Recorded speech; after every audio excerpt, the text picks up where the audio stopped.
تبدأ قصة فيلمنا من داخل سجن مشدد في روسيا وعليه حراسة كبيرة، وبنشوف بويكا وقتها وهو بينظف حمامات السجن، فبيسمع المساجين وهم بيهتفوا باسم جيكوف، وجيكوف ده هو أقوى مقاتل موجود في السجن حاليا، وهو كمان بطل المراهنات الجديد. وكان وقتها جيكوف في مباراة قتالية وهو مسيطر عليها بكل سهولة، وقدر كمان إن هو يهزم خصمه بسرعة ويفوز بالمباراة. وبعدها بنشوف جاجا، وده بقى منظم الماتشات والمسيطر على السجن، وبنعرف إن هو اللي اختار المقاتل جيكوف عشان يكسب من وراه فلوس كتير، زي ما كان بيعمل مع بويكا ويكسب برضه من وراه فلوس كتير. بس بعد إصابة بويكا في المباريات اللي قبل كده ما بقاش يخليه يشارك في المباريات القتالية. بعد كده بنشوف جاجا وهو خارج من السجن مع المأمور، فجاجا بيشوف بويكا وما بيتعرفش عليه في البداية، بس بيسيبه بويكا وبيمشي. لكن جاجا راح لبويكا في الزنزانة بتاعته وقال له إن عمره ما هينسى إنه كسب من وراه ملايين قبل كده، فعرض عليه جاجا إن هو يوديه لزنزانة تانية أحسن من اللي هو موجود فيها. بس هنا بويكا فاجئه وطلب منه إنه عايز يشارك في بطولة السجون الدولية، لكن جاجا رفض طلبه وفهمه إن هو دلوقتي مصاب وبيلعب برجل واحدة، ولو حتى قدر إن هو يلعب جيكوف مش هيقدر يسد قصاد اقوى المقاتلين في العالم في بطوله السجون الدوليه. وقال لي كمان ان مجرد تفكيره المشاركه في البطوله الدوليه يعتبر انتحار. بعد كده سابه ومشي على طول.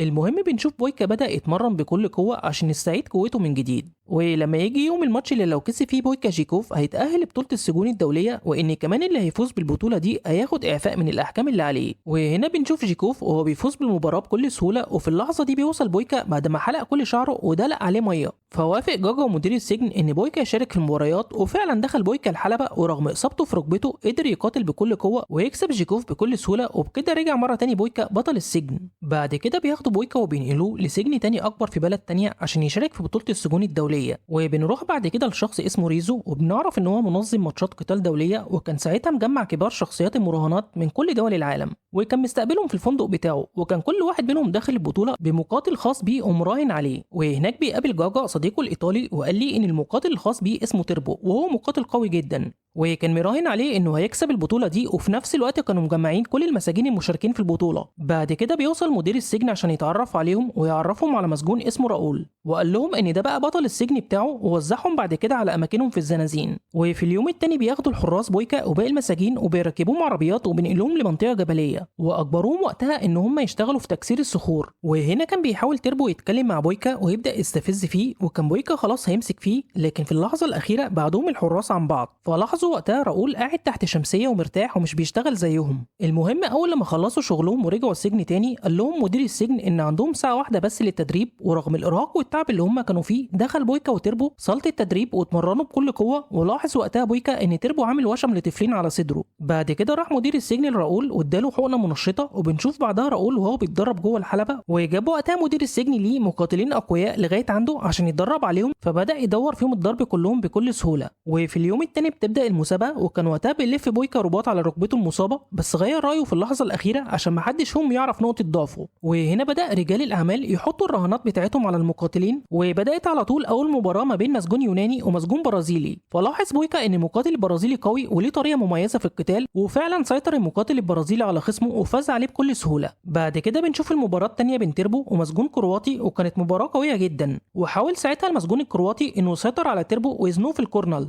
بس تيربو مسك المقاتل الكرواتي وفضل يوجه ليه لكمات وضربات قويه جدا، وقدر في النهايه انه يفوز عليه. وفي الاخر بنشوف المباراه الثالثه بين بويكا ومقاتل فرنسي، فسيطر بويكا على خصمه في الثواني الاولى، وقدر بويكا انه يهزمه ويخلص الماتش بكل سهوله. فعرف وقتها كل الموجودين ان بويكا منافس قوي على البطوله. وقبل ما اليوم ينتهي بنشوف المقاتل راؤول بيلعب ضد مقاتل كوري، فهجم راؤول عليه بكل قوه، وما قدرش ساعتها المقاتل الكوري انه يسد قدامه، فوجه ليه راؤول ضربه قويه جدا، وفي الاخر بيفوز بالمباراه. وبعد ما خلصت مباريات اليوم الاول جمع مدير السجن المساجين اللي خسروا وبلغهم انهم هيرجعوا السجن مره تاني، لكن هو في الحقيقه كان بيضحك عليهم وخدهم لمكان بعيد وقتلوهم وقتها الحراس كلهم. وفي اليوم التاني بيروح بويكا وتيربو للمنطقه الجبليه عشان يكسروا الصخور، ففضل تيربو مره تانية يستفز بويكا لغايه لما بويكا مسك فيه وضربه، واشتبكوا وقتها الاثنين مع بعض، لكن الحراس اتدخلوا وفرقوا وقتها ما بينهم على طول. وبعد كده خلوهم في الحبس الانفرادي، وهناك كانوا بيقضوا وقت صعب جدا لانهم كانوا واقفين على رجليهم معظم الوقت، لدرجه ان ساعتها حس بويكا بألم شديد في ركبته. وفي اليوم التاني بيوصل جاجا وصديقه الايطالي عشان يقابلوا المقاتلين بتوعهم، وكمان عشان يعرفوا ايه اللي بيحصل معاهم.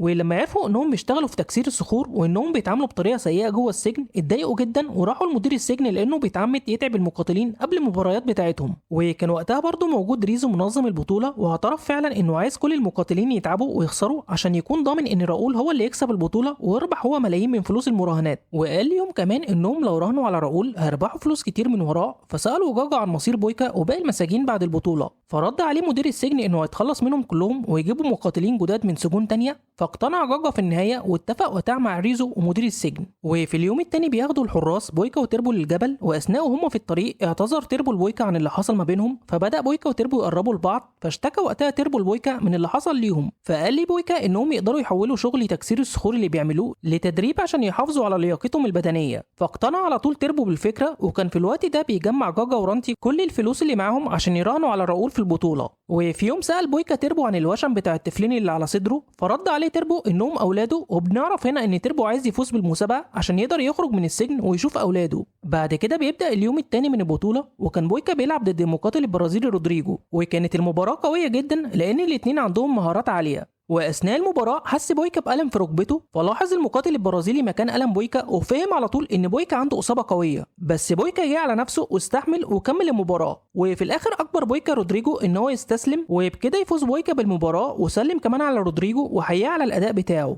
بس للاسف بياخدوا الحراس رودريجو وقدروا انهم يتخلصوا منه. وفي اليوم التاني بيروح مدير السجن لتربو وبيستفزه بالكلام، فحاول تربو يضربه لكن الحراس مسكوه وضربوه بكل عنف. واول لما جه وقت الفطار لاحظ بويكا ان تربو مش موجود، فراح عشان يشوفه واتفاجئ ساعتها ان هو مصاب اصابات خطيره ومش قادر ان هو يتحرك. وعرف وقتها بويكا من تربو ان مدير السجن عمل فيه كده عشان يضمن انه يخسر قصاد راؤول في الماتش الجاي. وعلى الرغم من كل ده لاحظ بويكا تربو وهو بيتمرن رغم اصاباته القويه. بعد كده بنشوف بويكا وتربو كانوا راكبين عربيه السجن وفي طريقهم عشان يكسروا الحجاره. وهنا اتكلم بويكا مع تربو وقال لي انه مستحيل يغلب راؤول وهو في الحاله دي، فطلب من تربو يهرب للغابه اللي ورا الجبل. واول لما وصلوا للجبل حاول بويكا انه يكسر السلاسل اللي مربوطين بيهم، لكن هنا الحراس خدوا بالهم وجريوا عليهم على طول. فمسك بويكا وتربو في الحراس وضربوهم كلهم، وقدر بويكا في الاخر انه يكسر السلسله. وعلى طول جري تربو ناحيه الغابه، لكن كان في واحد من الحراس مركز مع تربو ووجه سلاحه ناحيته، لكن بسرعه مسك بويكا حجر ورماه عليه ووقعه. بس فجأة جه حارس من ورا بويكا وضربه على ظهره. ولما فاق بويكا لقى نفسه في السجن واتفاجئ ان مدير السجن وريزو واقفين قدامه. وقال لي ريزو انهم بيدوروا على تربو واول لما هيلاقوه هيقتلوه.